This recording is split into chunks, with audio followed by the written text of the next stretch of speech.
Coffee, chaos, and a little bit of love. Romantic comedy. Chapter 1.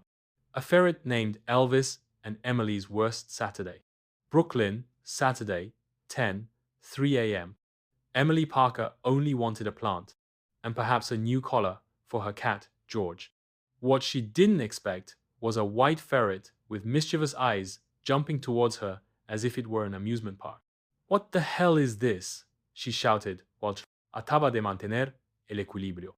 "Elvis, baja de ahí," shouted a man from behind a fish food rack. The animal climbed onto her coat as if it knew her all its life. Emily tried not to enter panic as the man approached at a fast pace. "Calm down. He doesn't bite." "Well, not much. Only if you smell like bacon." "I don't eat bacon," she replied sarcastically as the animal. He curled up on his shoulder. The man, tall, with disheveled brown hair, and a smile with danger built in, extended his hand. "Nate Whitaker. He is Elvis. He is peculiar. Emily Parker. And I am starting to suspect that you are too." That would be correct. 10 minutes later, both were sitting in a pet-friendly cafe with Elvis asleep inside a mesh backpack. It wasn't a her, or that's what Emily repeated. "And you? What do you do with your life besides letting ferrets escape?" "I'm a video game designer. I work from home. So Elvis is actually my boss." "You? What do you do?" Advertisement. I manage social media for brands that swear they need another viral TikTok." "And do you achieve it?" "Sometimes. Other times I just survive." They laughed. There was chemistry. That natural kind that can't be actual. Chapter 2. First impressions and an urban picnic. A week later, Emily walked with a cloth bag full of fruit, cookies, and a bottle of white wine. Nate had written to her, "Do you trust a near stranger enough for a picnic on a building rooftop overlooking the Manhattan Bridge?" The answer had been, "Only if there is wine and no exotic snakes." He received her at the entrance with a smile that seemed to know her from always. They went up to the building, went through a rusty metal door, and went out to a roof where there was a small table of wood, a red blanket, and, of course, Elvis with a mini harness. "Did you put a harness on your ferret?" "Yes. Safety first." The picnic flowed between ridiculous anecdotes, sincere laughter, and long gazes, as Emily discovered that Nate was effortlessly charming, that he didn't have social media and still used Yahoo Mail. "Who still has a Yahoo email in 2025? She asked, teasingly. "Those who, rebellious redederos." When evening fell, they fell silent, watching the horizon. The city seemed distant, almost unreal. Nate looked at her with a mixture of tenderness and curiosity. "Do you think that the good things arrive when you least expect them? Only if you are distracted enough not to scare them away." Both knew that something was cooking, but neither said it. Chapter 3. Excess. Bones of honesty and a catastrophic dinner. 2 weeks later, Nate invited Emily to dinner at his apartment. He would cook, she would bring dessert. He promised not to burn anything.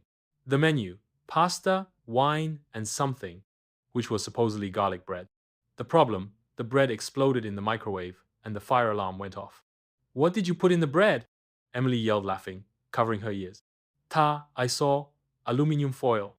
"I don't know. I was on YouTube, I swear." After turning off the alarm and opening all the windows, they ended up eating ice cream straight from the container, sitting on the floor. "I think, and I just had my worst date," Emily joked. "What do you say?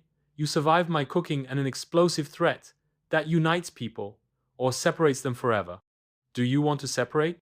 She looked at him, smiling. "I don't believe it." And they kissed. Finally, between laughs, with a vanilla flavor, and the smell of burnt bread. Chapter 4. Problems in Paradise. During a walk through Coney Island, while they ate something where there was sugar and they saw couples walking hand in hand, Emily blurted out something without thinking. "I don't know what we're doing." Nate stopped. "How so?"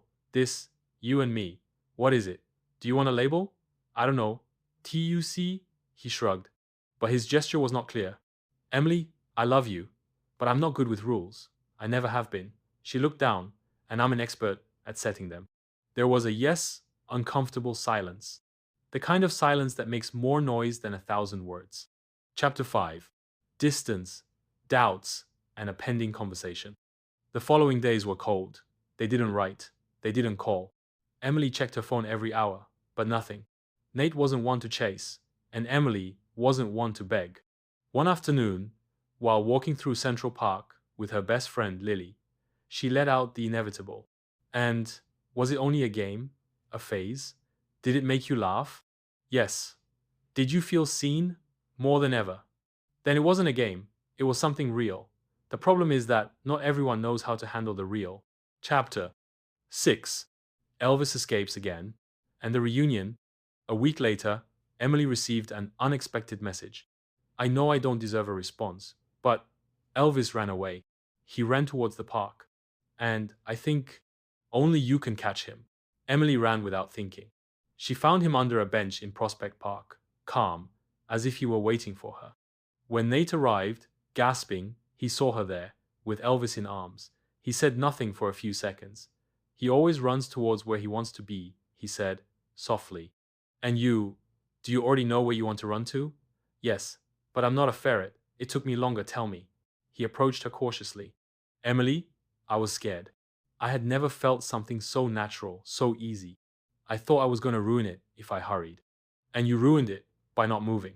Here I am, with my heart in my hand, and a rebellious ferret. Can we try again? Emily looked at him for a few long seconds. Then she smiled. Only if you promise not to cook bread again. Done. Epilogue. Coffee, chaos, and a little love. 3 months later, on the same rooftop of the first picnic, they celebrated Emily's birthday. There were garlands, wine, decorative carnivorous plants, and yes, Elvis, with a ridiculous little hat.